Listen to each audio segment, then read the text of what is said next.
But the issue of landfills and Wapa's sole reliance on oil is something that's been a tremendous and a long-term issue. It is one that goes back many years to when St. Thomas had multiple dump sites, whether it be in Frenchtown or at Smith Bay, and even had a major marine dump site at what was then the Harry S. Truman Airport, or in St. John, where the Nyack Pond was a dump site for many years, or on the island of St. Croix, where we had many at various locations throughout neighborhoods, until such time as we addressed Anguilla and Anguilla's pushing of garbage into the sea. And Bovoni, by itself, was intended to be a site that opened up in the late 70s and only to be in existence for 2 years. After that period of time, in 1979, Public Works itself began to look seriously at the issue of waste to energy by hiring consultants, and those consultants looking at various options. In 1984, we probably had the most serious effort towards waste to energy, with a process that resulted in several legislative approvals, but ultimately the company lost its financing and the process died. So for over 20 years, we've been somewhat in limbo, whether it be the government coming up with proposals to give to the Water and Power Authority, the Water and Power Authority responding to proposals where joint ventures and special purpose entities are trying to live off their balance sheet, or even since the Waste Management Authority was formed, and those have come to them to try to get them to address the issue. And in 2007, I think is when we took a turn. We took a turn with 2 executive directors that decided to go down a certain path, with a board that were willing to make an investment both in time and in resources, and with their advisors to be committed to a process. Both Wapa in December of 2007 and the Waste Management Authority in June of 2007 issued RFPs. One, to diversify their energy sources, the other, to address the issue of their landfills.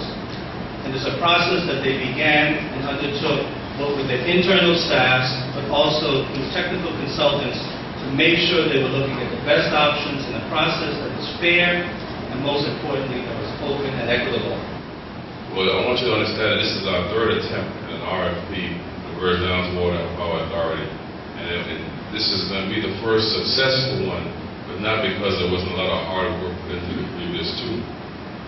Some of us are just lucky to be on board when the successful one comes into play. But this agreement that was signed today is very significant for the territory. It solves a lot of our needs. It gets us off our dependency on fuel oil. It also brings some renewable portion of this generation into our mix. By no means is this the end of our attempt to go forward and find more renewables and more alternatives for the Virgin Islands. It's only the beginning. Just recently, at the beginning of this year, the Virgin Islands on a whole was designated as the pilot program for the EDEN program, the Energy Development in Island Nations program, sponsored by the Department of Energy and some other entities.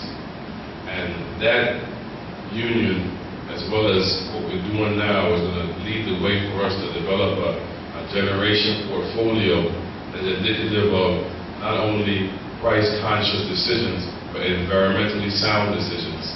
And we have to merge the 2 and marry them and make sure we find the best product for our consumers and for our territory. I want to thank Hugo, first of all, because at the point where we had once again come to an unsuccessful conclusion of an RFP for a solid waste management facility, we got a phone call, do you guys want to join us? We were elated. We went to Washington, D.C., August 2008, my Chief Operating Officer and Attorney General Counsel, and we heard these presentations and we felt that they met all of the needs of the Waste Management Authority, and today we have definitely proven that that has been the case. I'm truly honored and I'm extremely proud Virgin Islander today. I would like to thank the board for allowing me to represent them here today, the management and the staff of the Waste Management Authority, in this historic and long-awaited milestone achievement.